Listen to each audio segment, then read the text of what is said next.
आज जिस पर्सनालिटी की हम बात करेंगे ये फिल्मों में कम और कंट्रोवर्सीज में ज़्यादा नजर आती है। अक्सर ट्विटर पर इनको बाइकॉट करने के हैशटैग्स ट्रेंड हुआ करते हैं। जहां ज़्यादातर एक्ट्रेसेस सलमान की हीरोइनें बनना चाहती हैं, वहीं ये सलमान की बहन के रोल में नजर आई।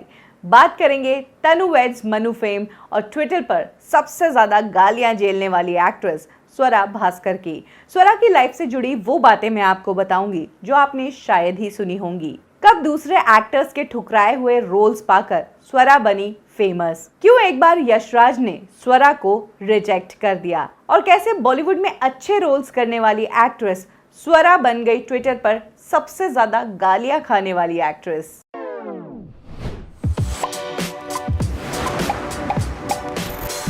स्वरा का जन्म हुआ था दिल्ली में। इनके फादर नेवी में थे और इनकी मदर जेएनयू में फिल्म पढ़ाती थी और वो एक प्रोफेसर थी। स्वरा ने अपनी स्कूलिंग की सरदार पटेल स्कूल से। स्कूल टाइम में उन्हें लिटरेचर का बहुत शौक था। वो काफ़ी नॉवेल्स पढ़ा करती थी और अच्छी स्टूडेंट थी।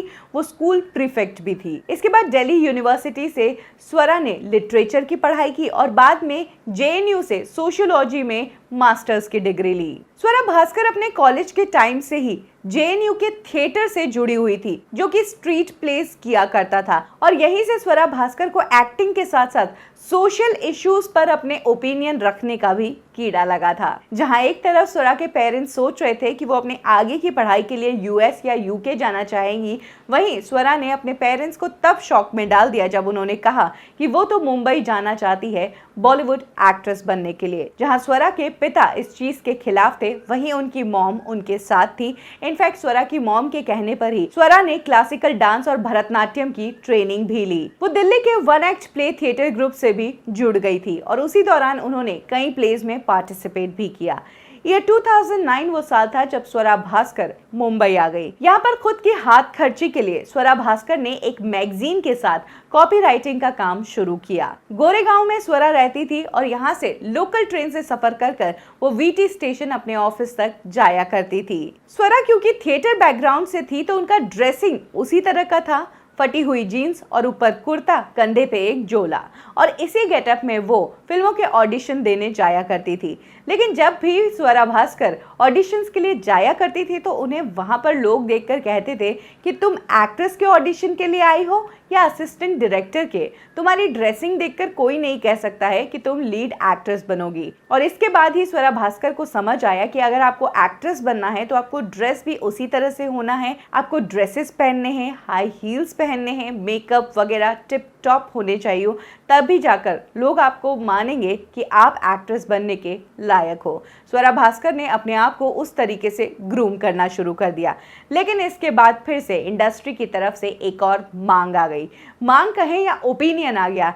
स्वरा भास्कर को देखकर लोग ऑडिशन तो लिया करते थे, लेकिन उन्हें ये फीडबैक मिलता था कि आप लीड एक्ट्रेस के लिए ट्राई मत करो, लीड एक्ट्रेस वाला मटेरियल नहीं हो, आप सपोर्टिंग एक्ट्रेस के रोल्स जरूर पा सकती हो। स्वरा को मुंबई में आए हुए एक साल हुआ ही था। उन्हें अपनी इंडिपेंडेंट वाली फीलिंग आई ही थी। वो अपनी लाइफ को एंजॉय करने ही लगी थी कि एक ऐसा इंसिडेंट हुआ जिससे वो बहुत डर गई। एक बार लोकल ट्रेन से लौटते वक्त जब वो कंपार्टमेंट में अकेली थी तो एक स्ट्रेंजर उनके कंपार्टमेंट में आया। वो नशे में टल्ली था और उसने अकेले में स्वरा के सामने कुछ खराब हरकत की। वो देखकर स्वरा बहुत दंग रह गई। उसने वहीं पर शाउट करना शुरू कर दिया और तब स्वरा को समझ आया कि मुंबई में भी इस तरह की चीजें होती हैं, आपको अपने आप को संभालना पड़ेगा। इसके बाद आगे चलकर भी स्वरा के साथ कुछ ऐसे इंसिडेंट हुए जब डायरेक्टर्स ने उनसे कुछ अलग डिमांड करी, यानी कि कास्टिंग काउच टाइप की। लेकिन स्वरा हमेशा स्ट्रेट फॉरवर्ड रही है। यही कारण था कि अपने इनिशियल स्टेजेस पर स्वरा ने बहुत सारे प्रोजेक्ट्स खोए थे और लोगों ने उन्हें ये कह दिया था कि आप एक्ट्रेस बनने के लिए बहुत ही ज़्यादा इंटेलिजेंट हो। हालांकि कुछ समय स्ट्रगल करने के बाद स्वरा को अपनी पहली फिल्म तो मिली, लेकिन उस पहली फिल्म का नाम भी किसी ने नहीं सुना था और वो फिल्म देखी भी किसी ने नहीं। ये फिल्म थी माधोलाल कीप वॉकिंग। इसके बाद स्वरा भास्कर ने एक और फिल्म की। ये फिल्म थी नियति, लेकिन ये फिल्म भी कभी रिलीज ही नहीं हुई। स्वरा भास्कर को समझ ही नहीं आ रहा था। उन्हें लग रहा था कि उन्होंने बॉलीवुड में आकर कुछ गलती तो नहीं कर दी। इसी दौरान उनका एक असिस्टेंट डायरेक्टर फ्रेंड था जो संजय लीला भंसाली के साथ फिल्म गुजारिश पर काम कर रहा था और उसी के थ्रू स्वरा भास्कर को गुजारिश फिल्म में एक छोटा सा कैरेक्टर रोल करने का मौका मिला, लेकिन इस रोल से उन्हें कोई फायदा नहीं हुआ। स्वरा भास्कर को एज एन एक्ट्रेस पहचान मिली ईयर 2011 की फिल्म तनु वेड्स मनु से। आनंद एल राय ये फिल्म बना रहे थे। इस फिल्म में कंगना रनौत, आर माधवन, दीपक डोबरियाल, साथ ही जिमी शेरगिल ये सभी कैरेक्टर्स फिक्स हो गए थे, लेकिन कंगना की फ्रेंड के रोल करने के लिए कोई भी एक्ट्रेस तैयार ही नहीं थी। ऐसे में स्वरा भास्कर जो इंडस्ट्री में नई थी, उन्हें बनना तो लीड एक्ट्रेस था, लेकिन आनंद एल राय इस फिल्म को बना रहे थे। फिल्म की स्टार कास्ट बड़ी थी, यही कारण था कि इस फिल्म के लिए स्वरा भास्कर मना नहीं कर पाई और उन्होंने पायल के रोल के लिए हाँ कहा। ये फिल्म बॉक्स ऑफिस पर सुपरहिट साबित हुई। इस फिल्म का हर एक कैरेक्टर लोगों को बहुत पसंद आया और पायल की कंगना के साथ जोड़ी भी खूब पसंद की गई। इसी फिल्म ने स्वरा भास्कर को इंडस्ट्री में पहचान दिला दी थी। इसके बाद स्वरा भास्कर चिल्लर पार्टी, औरंगजेब जैसी फिल्मों में भी नजर आई। फिल्म तनु वेड्स मनु से स्वरा भास्कर को फेम तो मिली ही थी, लेकिन यहीं से उनको अपना पहला प्यार भी मिल गया था। जी हाँ, हिमांशु शर्मा जिन्होंने तनु वेड्स मनु फिल्म लिखी थी, वहीं से स्वरा भास्कर और इन दोनों में अफेयर शुरू हो गया और ये दोनों लिव इन में रहने लगे। इसी दौरान हिमांशु शर्मा जिस भी फिल्म में काम किया करते थे, उनके थ्रू स्वरा भास्कर को भी अच्छे प्रोजेक्ट्स में काम करने का मौका मिल जाया करता था, जैसे कि फिल्म रांझना। जी हाँ, इस फिल्म में भी स्वरा को बिंदिया का रोल दिया था। ये पैरेलल लीड का रोल था और काफी अच्छा किरदार था और इस फिल्म को भी लिखा था हिमांशु शर्मा ने ही। इसके बाद तनु वेड्स मनु रिटर्न्स और फिर सलमान की फिल्म प्रेम रतन धन पायो। स्वरा कहती हैं कि प्रेम रतन धन पायो में भी उनकी एंट्री ऐसे ही हुई थी कि बहुत सारे एक्टर्स ने उस रोल को रिजेक्ट किया था और फाइनली स्वरा ने सलमान की बहन का रोल किया था। कहा जाता है कि अमृता राव को इस फिल्म के लिए ऑफर किया गया था सलमान की बहन का रोल, लेकिन सलमान की बहन तो कोई बनना ही नहीं चाहता है। सब एक्ट्रेसेस सलमान की हीरोइन बनना चाहती है, इसीलिए ये रोल भी स्वरा भास्कर ने किया और यहीं से स्वरा भास्कर की सलमान के साथ इतनी अच्छी दोस्ती हो गई कि आगे चलकर वो सलमान के फैमिली फंक्शंस में भी हमें नजर आई। इनफैक्ट अर्पिता के गणपति विसर्जन पर स्वरा का सलमान के साथ धमाकेदार डांस कोई भी मिस नहीं कर सकता है। स्वरा भास्कर की एक्टिंग की तारीफ हो रही थी, लेकिन अभी भी वो कैरेक्टर रोल्स ही कर रही थी। वो लीड एक्ट्रेस बनने आई थी और अभी तक कोई भी एक ऐसी फिल्म नहीं आई थी जो उन्होंने पूरी अपने कंधों पर उठाई हो। इसीलिए स्वरा भास्कर का इसके बाद टोटल फोकस था एज एन एक्ट्रेस अपने आप को स्टैब्लिश करना और बताना कि बॉलीवुड में वो एक सीरियस एक्टर है। इसीलिए स्वरा भास्कर ने इस दौरान कुछ पैरेलल सिनेमा के भी रोल किए। नील बटे सन्नाटा और अनारकली ऑफ आरा जैसी फिल्में की। इन फिल्मों से स्वरा भास्कर को तारीफ तो मिली, लेकिन जब इन फिल्मों के बॉक्स ऑफिस रिकॉर्ड्स देखे गए तो वहां पर बहुत ही ज्यादा डिसअपॉइंटमेंट हुई और तब स्वरा भास्कर को लगा कि क्रिटिकली अक्लेम एक्ट्रेस बनने से अच्छा है कि आप कमर्शियल हिट एक्ट्रेस बनो। और इसके बाद ही स्वरा भास्कर ने एक बार फिर से अपनी वो पैरेलल सिनेमा की एक्ट्रेस की इमेज तोड़ने की कोशिश की और अपने आप को कमर्शियल एक्ट्रेस बनाने के लिए बोल्ड रोल्स साइन करना शुरू कर दिया था। जी हाँ, रांझना से सोनम कपूर से स्वरा की बहुत अच्छी दोस्ती हो गई थी। बाद में दोनों प्रेम रतन धन पायो में भी नजर आई थी और अब जब सोनम कपूर के खुद के प्रोडक्शन की एक फिल्म आ रही थी, यानी कि वीरे दी वेडिंग, तो इस फिल्म में भी स्वरा को एक बोल्ड किरदार निभाने का मौका मिला। जब इस फिल्म की जिक्र होती है तो इस फिल्म के एक दो गाने और स्वरा के उस सीन की बात जरूर होती है, जहां इस सीन से स्वरा ने एक तरफ अपनी पैरेलल सिनेमा वाली एक्ट्रेस की इमेज तोड़ने की कोशिश की, वहीं इस फिल्म के बाद भी स्वरा भास्कर को नफरत ही झेलनी पड़ी। लोगों ने उनके इस बोल्ड कैरेक्टर को बहुत ही क्रिटिसाइज किया, जहां इंडस्ट्री ने स्वरा भास्कर को हिम्मत वाली एक्ट्रेस कहा जिसने ऐसा रोल किया जो आज तक कोई एक्ट्रेस नहीं कर पाई। वहीं अगर बॉलीवुड फिल्मों के फैंस की अगर बात करें तो उनसे स्वरा को काफी क्रिटिसिज्म झेलना पड़ा। जहां एक तरफ स्वरा भास्कर अच्छे रोल्स को चेस कर रही थी, उसी दौरान स्वरा भास्कर ने यशराज को भी ज्वाइन करने के लिए अप्लाई किया था। जी हाँ, यशराज तब सलमान खान को लेकर सुल्तान फिल्म बना रहे थे और जब स्वरा को पता चला कि यशराज को एक फिल्म के लिए हार्डकोर रेसलर जैसी दिखने वाली एक्ट्रेस चाहिए, तब स्वरा ने खुद आदित्य चोपड़ा को मैसेज किया था, लेकिन आदित्य चोपड़ा ने पोलाइटली स्वरा को इस फिल्म के लिए मना कर दिया और फाइनली इस फिल्म में लिया अनुष्का शर्मा को। इसके मना करने के भी दो कारण हो सकते हैं। एक तो प्रेम रतन धन पायो में वो सलमान की बहन का रोल कर चुकी थी, तो अब उन्हें सलमान की एक्ट्रेस के रूप में लोग शायद ही एक्सेप्ट करें। साथ ही यशराज ऐसे ही बाहर के एक्टर्स पर इन्वेस्ट नहीं करते हैं, वो अपने होम प्रोडक्शन के एक्टर्स को ही ज्यादा प्रमोट करते हैं। इसीलिए स्वरा को यशराज ने तब रिजेक्ट कर दिया।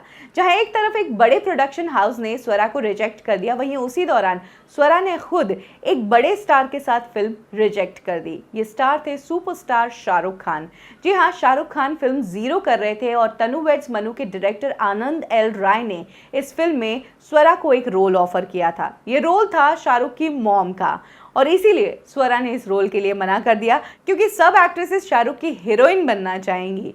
शाहरुख की मॉम का रोल कौन करेगा, और तब जब शाहरुख स्वरा की एज के डबल है। स्वरा के लिए ये बहुत ही शॉकिंग इंसिडेंट था कि कोई उन्हें मॉम के रोल कैसे ऑफर कर सकता है। स्वरा भास्कर ने जहां एक के बाद एक फिल्मों से बता दिया कि वो कितनी बोल्ड एक्ट्रेस है, वहीं एक के बाद एक उनके ट्वीट से भी पता चलता है कि वो बॉलीवुड की उन एक्ट्रेसेस से थोड़ी सी हटकर हैं। ज्यादातर एक्टर्स पॉलिटिक्स को लेकर कोई भी व्यूज होते हैं तो उस पर डिप्लोमेटिक साउंड करते हैं, भले ही वो शाहरुख, सलमान, अक्षय, अजय कोई भी हो। वहीं स्वरा भास्कर ने जब से पॉलिटिक्स में अपने ओपिनियन देना शुरू किया है, तभी से लोगों की उनकी तरफ हेट्रेड बढ़ती गई है। इनफैक्ट स्वरा भास्कर, जो कि संजय लीला भंसाली के साथ गुजारिश में काम कर चुकी है, उन्होंने भी संजय लीला भंसाली की पद्मावत के बारे में एक कंट्रोवर्शियल ट्वीट किया था। साथ ही उन्हें एक ओपन लेटर भी लिखा था कि ये स्टोरी तो सिर्फ और सिर्फ औरत की इज्जत और आबरू के इर्द गिर्द ही है। उनके इस ओपन लेटर से बहुत सारे बॉलीवुड एक्टर्स ने उन्हें क्रिटिसाइज किया था। इसके साथ ही एक बार अमेज़न ब्रांड के साथ एक कैंपेन के लिए स्वरा भास्कर जुड़ी थी, लेकिन उसी टाइम उन्नाव रेप केस हुआ था, जिसके लिए स्वरा भास्कर ने एक ट्वीट कर दिया।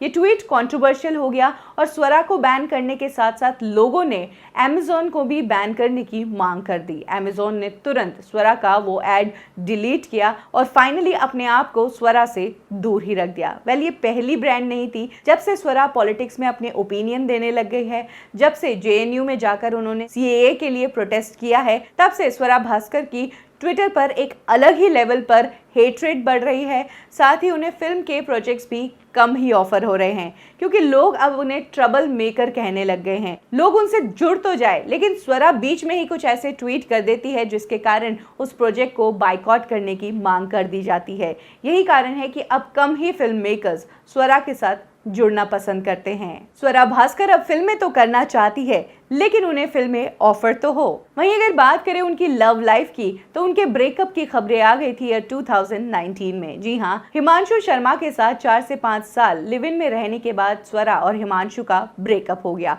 तब जब स्वरा ने हिमांशु के साथ सेटल होने की इच्छा जताई, उन्होंने हिमांशु को शादी का ऑफर रखा और तब हिमांशु ने उन्हें क्लियर कर दिया कि मैं हम दोनों को लेकर शादी तो सोच ही नहीं रहा था। तो इस तरह से इन दोनों ने अपने रास्ते अलग अलग कर दिए। स्वरा भास्कर की लाइफ को देखकर यही कहा जा सकता है कि इनकी अपब्रिंगिंग बहुत ही खुले विचारों से हुई है। साथ ही ये उन चंद एक्टर्स में से हैं जो अपनी अच्छी खासी पढ़ाई करके और सोच समझ के ही बॉलीवुड में एक्ट्रेस बनने आई। इन्होंने बॉलीवुड में आकर अच्छा काम किया भी, एज एन एक्टर इन्होंने दमदार परफॉर्मेंसेस दी भी। लेकिन जब से इनका इन्वॉल्वमेंट एंटरटेनमेंट से ज्यादा पॉलिटिक्स की तरफ हो गया है, तब से इन्हें ट्रोल किया जा रहा है और तब से इन्होंने खुद के लिए एक ऐसी ऑडियंस बना दी है ट्विटर पर, जो कि बस इंतजार करती है कि कब स्वरा ट्वीट करें और कब उन्हें ट्रोल किया जाए। बॉलीवुड में कई बड़े एक्टर्स इस चीज का शिकार हो चुके हैं।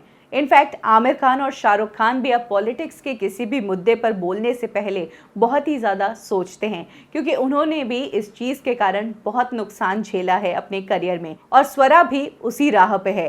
पर अगर स्वरा इन सब चीज़ों में इन्वॉल्व नहीं होती तो शायद वो आज बहुत ज़्यादा फिल्मों का हिस्सा बन रही होती। आपको क्या लगता है? As an actor Swara Bhaskar को भी ये चीज़ फॉलो करनी चाहिए? उन्हें पॉलिटिक्स में ज़्यादा बात नहीं करनी चाहिए? उन्हें अपने फील्ड के मैटर की बात करनी चाहिए? या फिर एज एन इंडियन सिटीजन उनका अपना ओपिनियन है, वो क्या बात करे क्या नहीं करे, इस पर लोगों को ऐतराज नहीं होना चाहिए और इंडस्ट्री को उनकी सोशल लाइफ के हिसाब से नहीं चलना चाहिए? उन्हें फिल्में ऑफर होनी चाहिए? कमेंट सेक्शन में ज़रूर शेयर करें। कब की और कैसे में आज के लिए बस इतना ही। फिर मिलेंगे बॉलीवुड की एक और स्टोरी के साथ। लाइक करें हमारा फेसबुक पेज बॉलीवुड ठिकाना, फॉलो करें हमें इंस्टा पे और सब्सक्राइब करें हमारा यूट्यूब चैनल बॉलीवुड ठिकाना।